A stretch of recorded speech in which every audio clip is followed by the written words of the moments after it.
Welcome to Your Life Reset, a Virta Health podcast series. I'm your host, Teresa Link, and in this series, we'll hear from people on their Virta journey, the wins, failures, moments of adversity, and moments of joy they're experiencing along the way. So sit back, relax, and listen as we unwrap the truly human experience of Virta. Hey there, listeners. I'm Teresa Link, and this is Your Life Reset. Today, we're diving deep into the world of fasting. What type of fasts are out there? Is fasting right for you or not? To help break it all down, we've got Dietrich Snyder on the show, a registered dietitian and seasoned health coach of over 3 years. With his wealth of expertise, we're ready to cut through the noise and get to the facts. So let's get to it. Thanks for joining us today, Dietrich.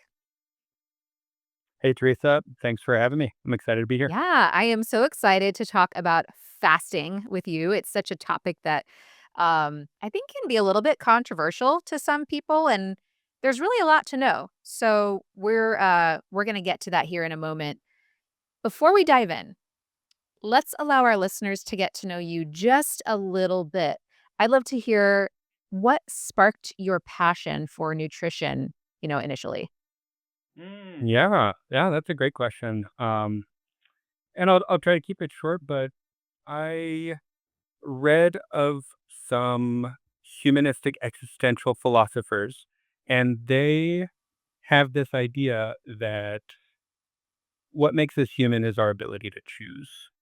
And a life lived in good faith is one in which you take those choices on. And a life lived in bad faith is one in which you hide from those decisions. You avoid those responsibilities. And that sparked an interest in how we choose our own health. And I think from that seed has grown my entire career in nutrition and in health coaching and helping people to truly choose the life that they want to live. That's really interesting. I don't think I've heard that reason for wanting to go into nutrition before. That's really cool. This we get to choose our own path to health, and with that, you get to help people who want to choose their own path, right? And that's actually really I think that's a great background to have as a health coach because you get to personalize things based on what's important to people. So, yeah. 100%. Yeah. I mean, to be honest, the true guiding light for nutrition has been injuries that I've sustained and trying to, optimize nutrition to help with the healing process. But I think that that kernel of philosophy is what really sparked the Huh. interest. Okay. Thank you for sharing that. I think it's a really unique perspective. I'm excited to talk more about this topic. So, first off, diving straight in head first, can you define fasting? And can you explain the difference between extended fasting, intermittent fasting, and time restricted eating? I know we hear those different terms thrown around quite a bit. Absolutely. Great place to start. And it truly is a field in which there's all kinds of names being thrown around. So let's get some clarity first on the terms we're using. So, Um, in the research literature, we usually see the term time restricted eating. And yet, in the popular domain, we often hear intermittent fasting. And so, I think for the purposes of this conversation, we're just going to stick with intermittent fasting. That's what most people refer to. And so, to give a bit of a definition here, time restricted eating is essentially any eating practice in which the time you're eating is constrained. So there's a period of the day where you're eating, there's a period of the day where you're fasting. And honestly, that's where the distinction between time restricted eating and intermittent fasting comes from. Time restricted eating just refers to the eating window, whereas intermittent fasting technically refers to the fasting window. So Ah, I think of them basically as synonyms. okay, I see. So we're really talking about just two sides of the same coin here. Yeah, exactly. Okay. And then, to give a little bit more detail, intermittent fasting can refer to a lot of different practices that can range from just eating from a specific time to a different specific time, say I don't know, 10 a.m. to 8 p.m. Or it could refer to, say, one meal a day fasting, or every other day fasting, or the 5-2 approach, in which 5 days of the week you're eating just your normal diet, and then 2 days of the week you're eating in a strict calorie deficit or something like that. And then there's kind of more extended fasting. And to give just a general definition of that, at least for our purposes here, we think of that as not eating for 24 hours or greater. Okay, so that's extended fasting, 24 hours or longer. Yeah. Okay. Okay. Hmm. I've seen a bunch of these, ads on Instagram that say, if I can identify a certain age, and gender, it's going to give me the exact window of time for how long I should fast. And that's what's going to work best for my metabolism. Based on your understanding, is there anything to that? It's a challenging question to answer just because there are so many different practices. I think if that's the route that leads someone towards a sensible eating pattern that works well for them and helps them to achieve their goals, then, I think that's okay. But, whether there's a algorithm that you can plug in these different variables like age and body composition, and then it'll give you this magic formula of what kind of fasting is going to help you to achieve all your goals. I think that is a little bit, extending beyond the reality of the situation. I don't think intermittent fasting has any magic to it, really. It's helpful for a lot of people, mainly in that it's a simple rule of thumb that allows you to put some parameters on your food intake, and if that's a way to apply some level of restriction that doesn't really feel too restrictive to you, then then it works well. But Yeah, I like yeah, I I like how think you explain that. It could be a jumping off point for someone. Although Mhm. I as someone who, let's say, is reading one of these or looking at one of these ads, I should not take that as the exact thing I should be looking at. Oh, I'm this weight and I'm this gender and I'm this age, so I have to be doing um, the 5-2, or I don't think I said that correctly. I'm not sure if that's even a fast. But, if I start off somewhere and I feel good, I can kinda go from there, or maybe I don't feel good, maybe fasting's not for me at all, but I like how you described that as sort of this jumping off point to kind of help you discover, and maybe if it leads to some healthy habits down the line, then great. Yeah, most definitely. It's very clear in the research that you really just got to find the levers to pull that make the most sense for you. And if paying attention to the time frame in which you're eating helps, then there's a sustainable way to implement that. But I mean, I also want to encourage people to consider the risks, and if that is truly the most appropriate way of eating for them. And I think we'll get into some good stories there We that'll will. help people. Yes, we definitely will, we definitely will. Before we get there, I think a lot of people are very curious to know, I hear a lot about fasting, intermittent fasting, extended fasting. How does this actually change the body at a physiological level, or does it? Yeah, yeah, that's a great question. And I mentioned intermittent fasting doesn't have any kind of magic, but I do think that there is some validity to the theoretical premise behind it. So when you look at just your normal day to day hormone levels, we see that our sex hormones change, our metabolic hormones change, like insulin, etc. And we see these daily cycles in our our natural hormone fluctuations. And many researchers who are diving into the details on intermittent fasting come at it from the perspective that if you're aligning your fasting or your eating, whichever side you want to talk about, if you're aligning that with your circadian rhythm or the natural, normal daily hormonal cycles that we all experience, then you're setting up your metabolism for success. And if you're, let's take an example. Let's say you're, just eating from 7 a.m. to 10 p.m., and you've got all kinds of snacks in there. You're basically taking in calories throughout the day.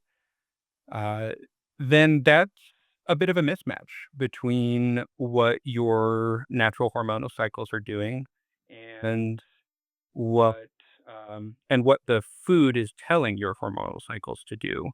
So, I don't want to get too deep into the weeds there, but essentially, if you're following some kind of sensible fasting approach, there's a period of eating and then there's a period of non-eating. And that period of not eating there's actually a lot of really positive health things going on there. Your body is essentially going through its housekeeping. This has become popular, the term autophagy, where your cells are just clearing out the clutter, they're getting rid of damaged tissues, and that process can only happen if you're not eating. Because when you are eating, that's causing this, it leads to your body redirecting its resources towards absorbing that food, metabolizing that food, and using it to build tissues or store calories or something like that. And so if you're eating from 7 a.m. to 11 p.m., you're never really giving your body that chance to rest and reset. And I think that's kind of the premise that we can really understand what are the physiological benefits Okay. of an intermittent fasting approach. That Does that make yeah, sense? it does. To me, it reminds me of spring cleaning, and Mhm. you can't clean everything out and be eating at the same time. Well, I mean, I guess you can, but you really need to allow yourself to focus on just one task, right? And if you're cleaning out the boxes in the basement or you're, trying to get rid of things for a garage sale, uh, focusing on that and doing something else, another task at the same time isn't really gonna go well together. So it's like if your body is trying to kind of clean things up, it's trying to have that opportunity to rest, just like we do overnight when we are sleeping, right? Our bodies are getting a chance to kind of clean out some of that, maybe the dust and everything that's kind of building up. We can't do that if we're not focused on just one thing. And so not eating gives us a chance for the body to kind of just clean some of that out and start over. So that's kinda how I understand it. You're giving your body that kind of window of opportunity to do that versus if you're just kind of eating 24 hours a day, even if it's little bits, you're not really giving your body that chance to rest, is kinda what I'm Yeah, hearing. absolutely. Yeah? I think that's a great analogy. You can't clear out the clutter in your basement if you're going to the store and buying all kinds of new things, right? Can't be 2 places You've at gotta once. Yeah. exactly, Yeah. separate those things. Yeah. All right. So, Dietrich, we talked about some of the benefits of fasting in terms of giving your body just that chance to rest and kind of clean things up. Um, I think everybody kind of wants to know, how does intermittent fasting compare to traditional calorie restricted diets in terms of weight loss outcomes or other health outcomes? What makes it potentially superior? I think the research is pretty clear that when you compare traditional calorie restricted diets versus different intermittent fasting approaches, generally speaking, we see the same outcomes. We see weight loss, we see improvement in insulin sensitivity, lowering glucose levels, or improving body composition. Now, I do want to insert the caveat here, though, that yes, if we compare the average response of someone or of a group of people who are reducing their total calories, and you compare that to a group of people who are intermittent fasting to reduce their calories, we may see no difference in the outcomes there. But the thing is, we work with individuals. No person is an average outcome. And so one person may find that they really don't do well with like a continuous calorie restricted diet. Like focusing on calories just doesn't work for everybody. Whereas focusing on the time frame in which you're eating may be an easy way to think about, reducing the calories and ultimately achieving those positive outcomes. So I think that's one important caveat here is oftentimes the outcomes are positive either way you splice it, but you've got to find the approach that really works best for you as an individual. And I think that kind of segues into our next topic of, who's a good candidate, right? How do you know? Yeah, I'm hearing a theme here is, at the end of the day, there's gonna be benefits. There's going to be benefits to a variety of different approaches, and it really is gonna come down to what works best for you. Uh, but there's a number of people out there that wanna know, um, "Can this work for me, and is it dangerous?" Um, who might be a good candidate? Who might not be a good candidate? Can you go into that? Definitely. Absolutely. I think this is the real meat of the value that we want to deliver here in this conversation. So first backing up a little bit, I just want to clarify if you are that person who's maybe you've got a schedule in which it's really tough to restrict your eating and you're basically having breakfast at 7 a.m., eating through the day, your last meal's at, 8, 9, or 10 p.m. I would regard just getting that down to eating for 12 hours a day or maybe 10 hours a day. Everybody's got a fast, right? We all sleep and we're not eating while we're sleeping. And so I think if someone's in that position and they can just make some changes to be eating for 12 hours a day, then I don't even know if that counts as intermittent fasting. To me, that just sounds like a sensible, healthy dietary pattern.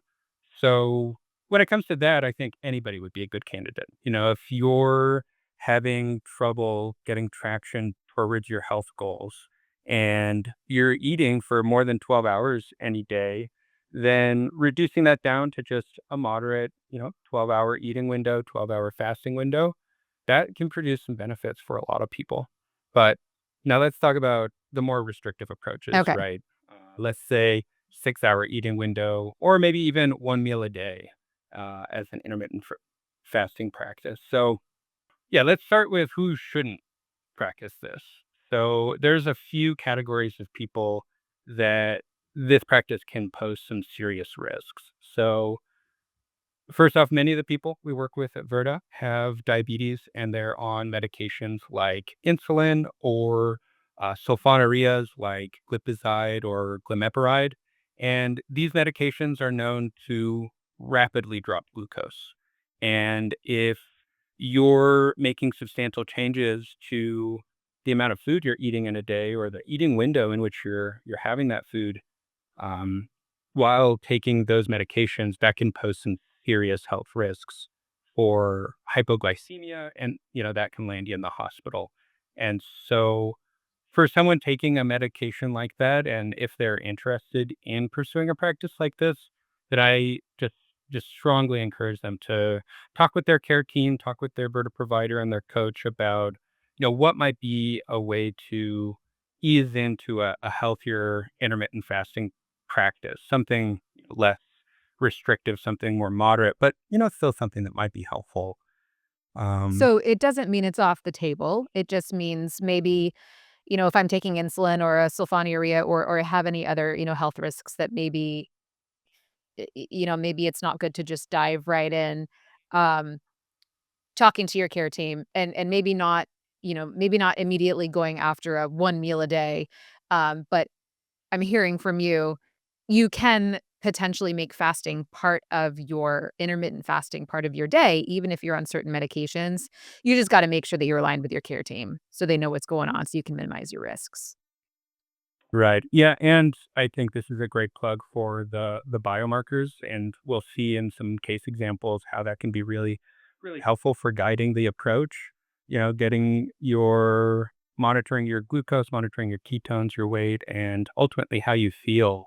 All of these are inputs to be paying attention to when it comes to the kind of intermittent fasting approach you're pursuing. Because one of the things I'm trying to communicate here is that, yeah, if you're going from eating for 16 hours a day to eating for 12 hours a day, it's pretty low risk.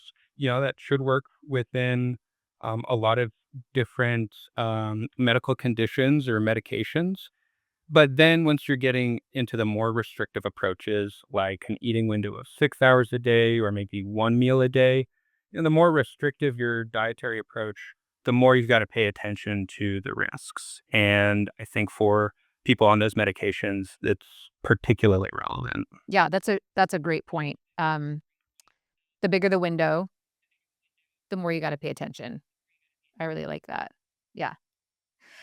So, can you share with us some, personal stories from people that you've worked with, that really demonstrate either some success with this, and or maybe people 1 or 2 people who maybe found out that this just isn't an approach that works for them? Can you just kind of walk us through maybe, some experiences that you've had there? Yeah, yeah, absolutely. Yeah, let's start on the positive. A good success story comes to mind. A member had been with Verta for a bit over a year. He had implemented a ketogenic diet to great effect. I think he had lost maybe 60 or 80 pounds at Oh my that point. goodness. Yeah, really phenomenal results. His labs improved. He was exercising regularly. But ultimately he felt like his progress had slowed down and he wanted to make some changes in order to keep that pace of positive results up. So interestingly, I was just reviewing his chart and I noticed that after a period of a plateau, he had started to lose weight again. And so I just sent him a message that, "Hey, what's up? Is what's been working well for you? Anything different?" And he replied back, yeah, he had started a um a somewhat moderate intermittent fasting approach. I think he was eating 2 meals a day, kind of a 6-hour eating window. Um and it seemed to be working well for him. He felt like it wasn't a very restrictive approach for him. He was still staying on top of his nutrition, getting his nutrients in, focusing on protein, um, and ultimately, it was a great win for him, and he has continued to lose that weight and feels great.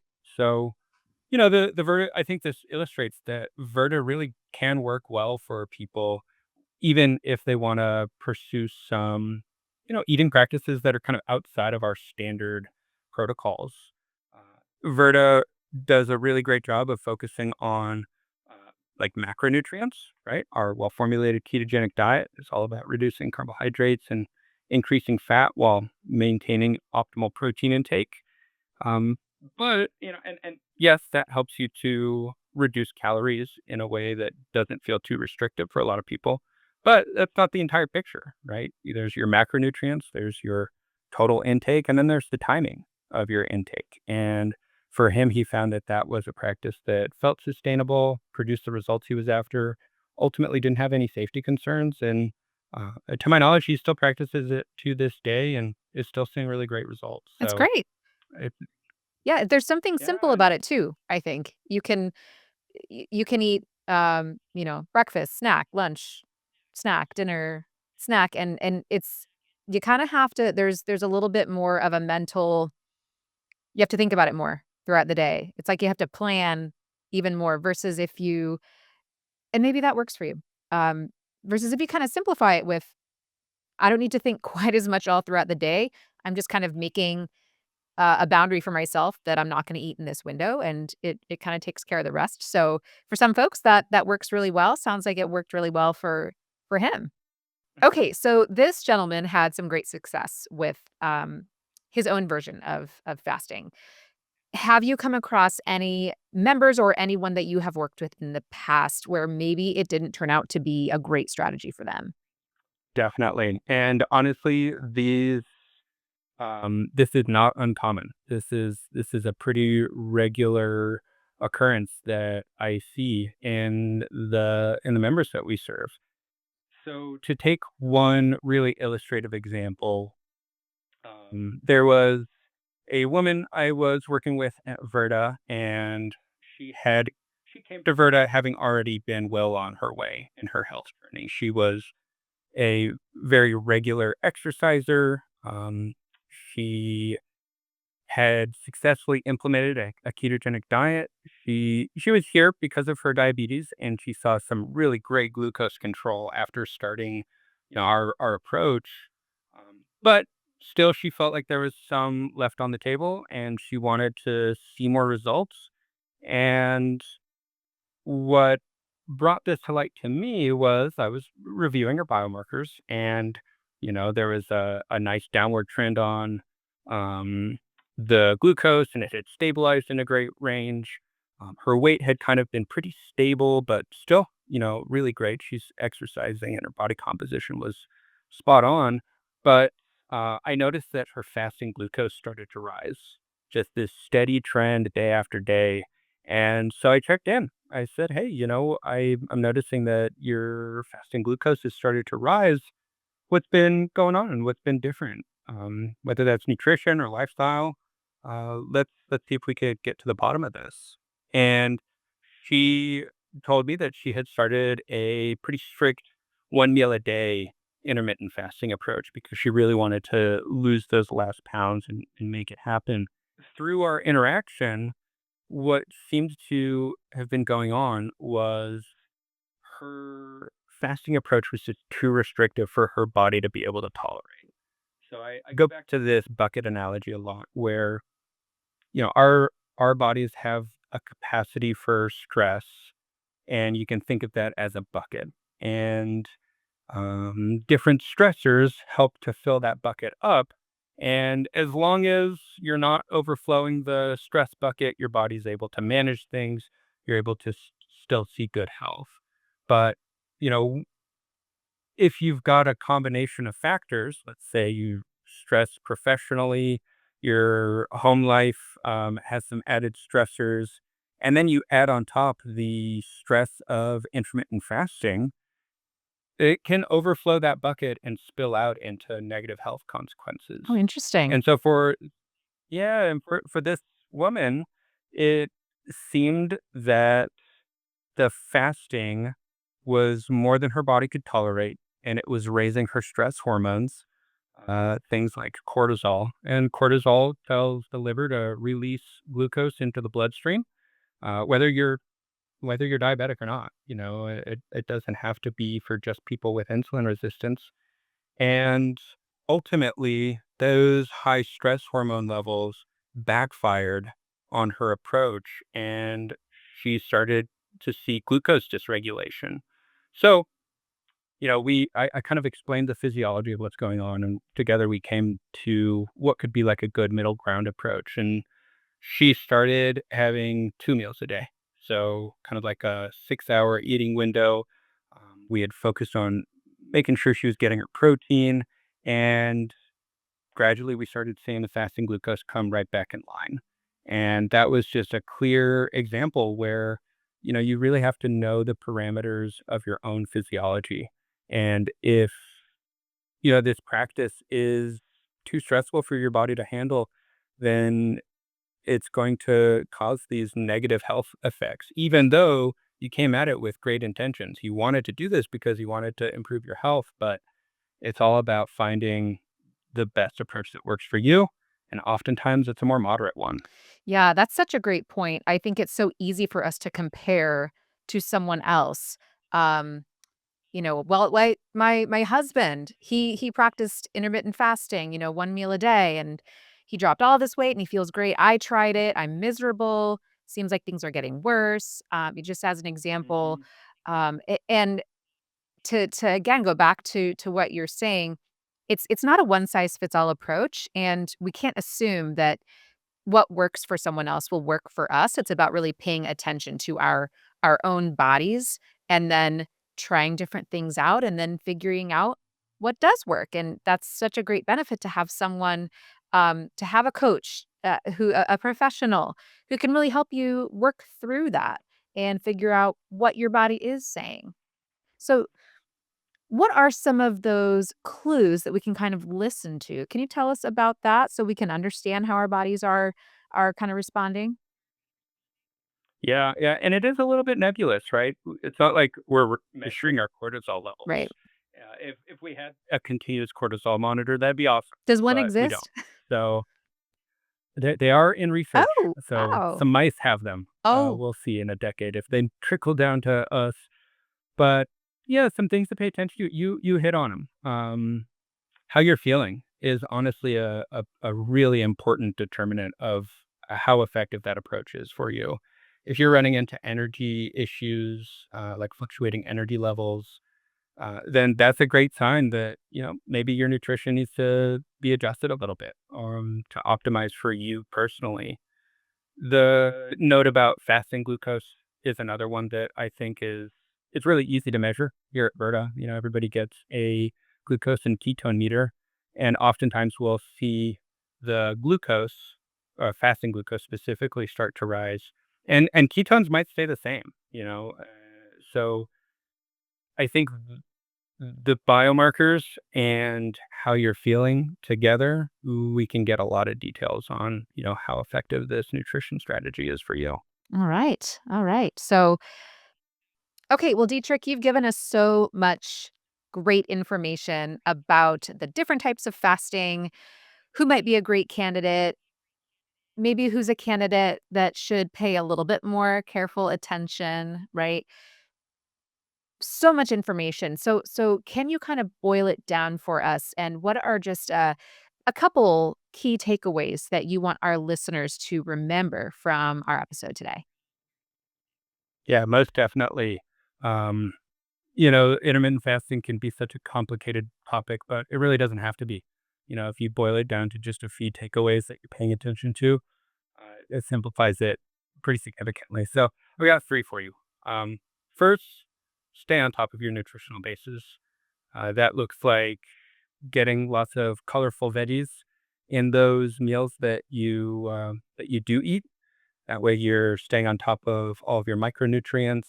And the other thing is protein. It's so important. There's just a study published a few weeks ago that compared intermittent fasting with a protein target in line with what we recommend at Verta and personalized, of course, and an intermittent fasting approach that had about 75% of the protein we recommend here at Verta. And the outcome was very clear that those people who met that protein target, those people saw less loss of muscle mass. And that's the big risk that we want to avoid is losing muscle. So that goes straight into my second point. Avoid an excessively restrictive approach. I love this quote: consistency beats intensity. If you can find an approach that works for you and you're able to sustain day in, day out for a year, for your life, then that's always going to be the long-term outcomes of something that's super restrictive that, you dive in really hard and then you end up backpedaling once you've realized that it's become too restrictive for you. So avoid an excessively restrictive approach simply because fasting for more than 24 hours makes you waste protein away. You lose muscle when you're fasting for more than 24 hours. That kind of elides right into the third point here. Moderation is key. It goes back to that consistency beats intensity. If you find that approach that works for you and keep going with it, there's no reason that it can't, support your long-term health goals. So, for those other cases where, you've got certain conditions, certain medications that you want to be paying attention to, I think it's just really clear to, talk with your care team, talk with your provider, your coach, and kind of come together to a conclusion on a strategy that'll really work for you without, putting you at risk. Wonderful. Wonderful. Well, folks, you heard it here on Your Life Reset. Thank you so much, Dietrich, for joining us. Such powerful information today. I would love to have you back on the show to talk about more science and how it can really help everyone maintain and obtain the optimal health that they're looking for. So thank you so much and have a great rest of your day. Well, thank you, Teresa. It's been a pleasure, and I hope this is valuable for people. So I'll look forward to the next one. If you enjoyed this episode, be sure to subscribe and leave us a review on Apple or Spotify. And if you'd like to regain control of your metabolic health and feel like yourself again, check us out at virta.com. That's VIRTA.com. Your Life Reset is for informational purposes only and shouldn't be considered a substitute for professional medical advice, diagnosis, or treatment. Contact your provider if you suspect you have a medical problem. I'll chat with you all again soon. Until then, stay inspired, my friends.